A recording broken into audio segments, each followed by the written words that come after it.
I wanted to start off and ask who you're meeting with, and more specifically, are you meeting with people in Donald Trump's orbit? Yes and yes.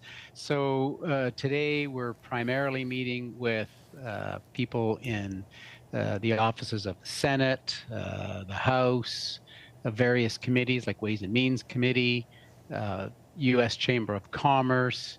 So we're meeting with people who this whole tariff discussion is right in their orbit.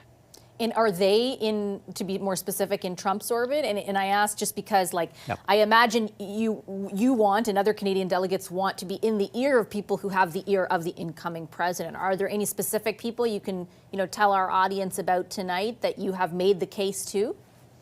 Yeah, I think if you look at the various groups that we've met with, whether it's in the Senate offices or the House offices, these are all Republicans today that we're meeting. It's not always the way when we come down here, but we understand the mission that we've got right in front of us. The House Ways and Means Committee reps as well that we were talking to. These are all important people who are giving us the here's what we're hearing and here's what we want to know about. And primarily, the one big discussion that came up today, believe it or not, in every single meeting was the digital service tax, the DST. That was in every single meeting they brought it up. And what's the message? I mean, I should point out to our viewers that the Biden administration has been a pretty vocal opponent of the imposition of the DST as well. Are Yep. they pretty uniform in their opposition to it?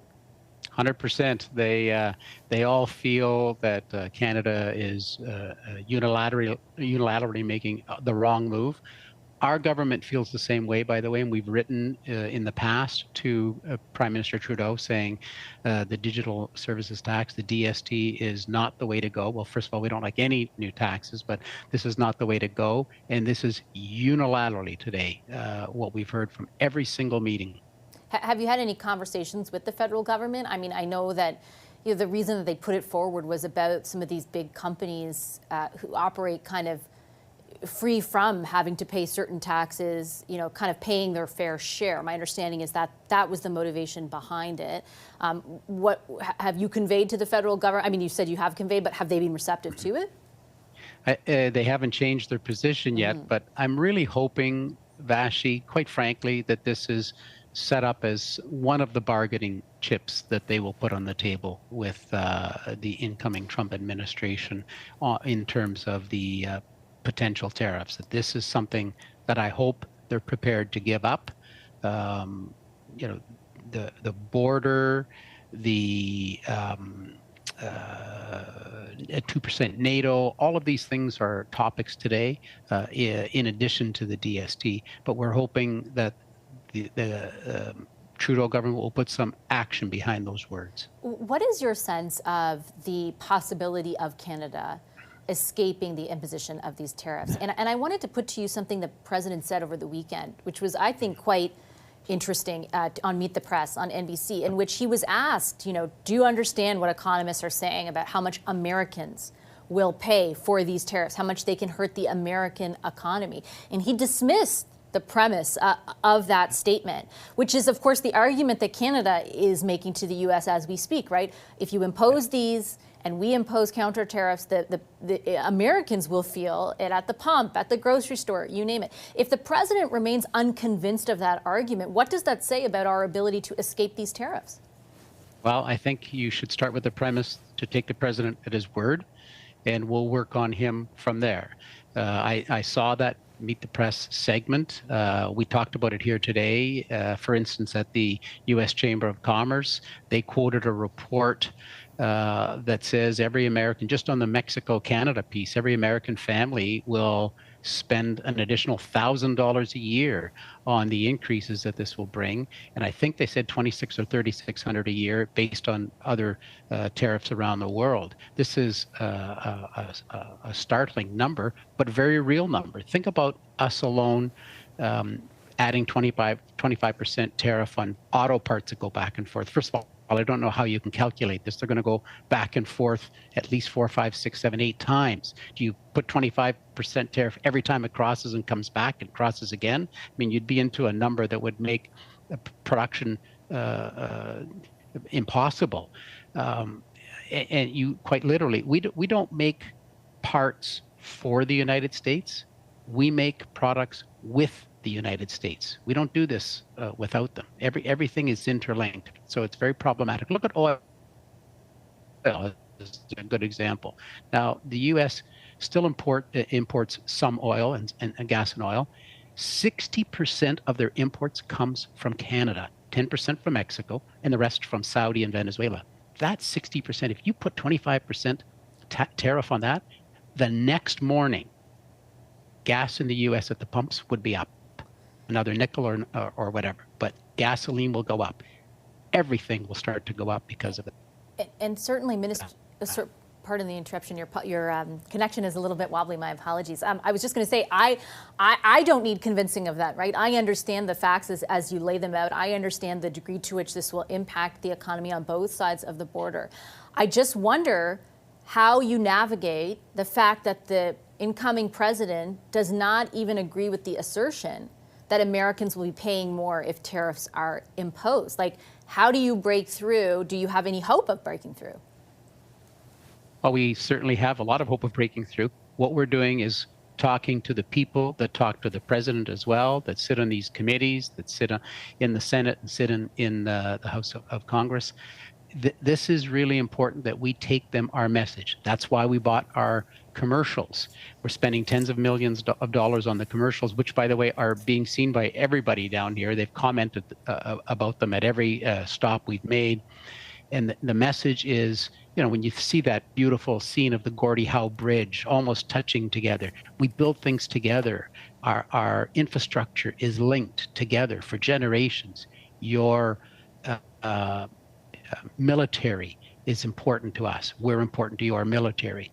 All of these messages are what's in the commercial. That's why we have it running here in Washington, almost to an audience of one, if you will. But we have it here in Washington for the month of December. January to March, we'll run the commercial right throughout the United States. We'll get 100 million viewers. This is really important that we continue with this strong message.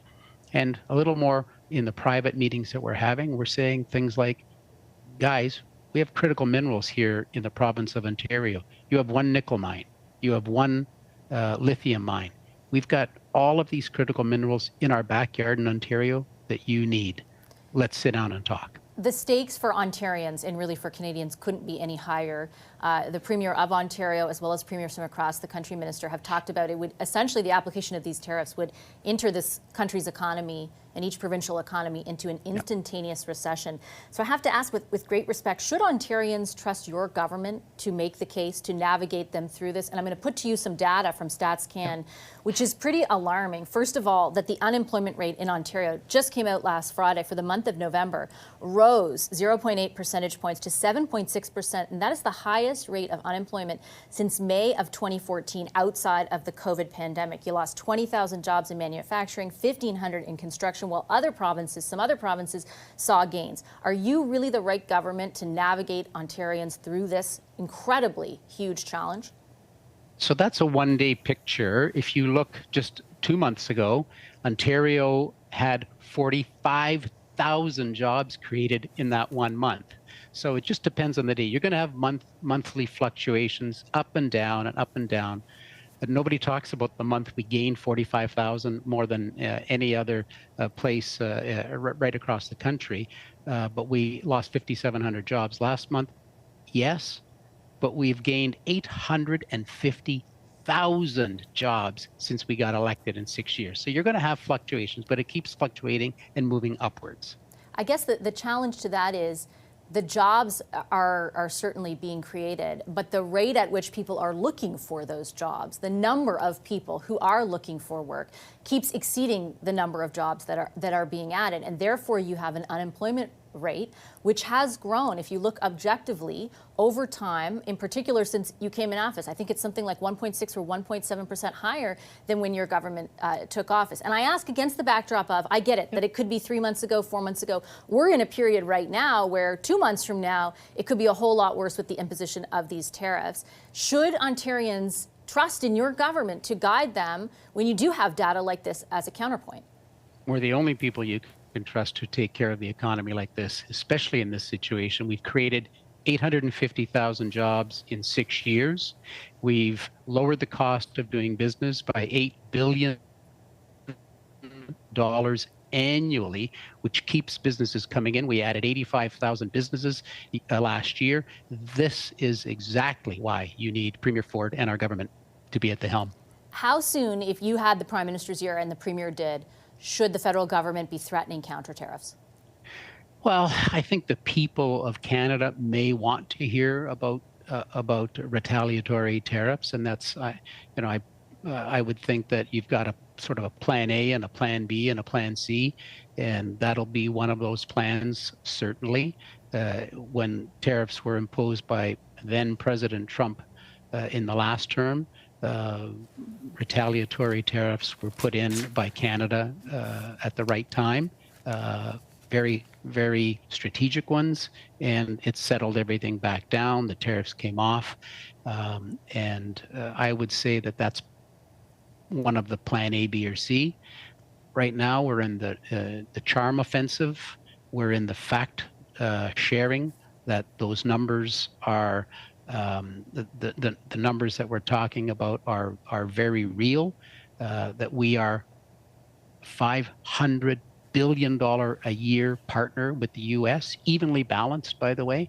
We're the third largest trading partner in the States. Mexico at number 1 is mostly incoming to the United States.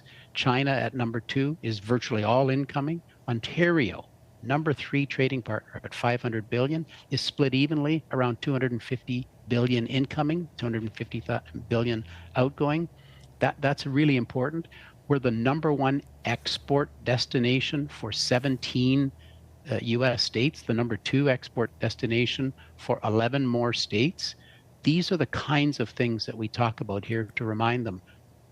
You need us, we need you. We build things together. Okay, Minister, I will leave it there. I appreciate your time. Safe travels back. Thanks a lot. Thanks, Vassy.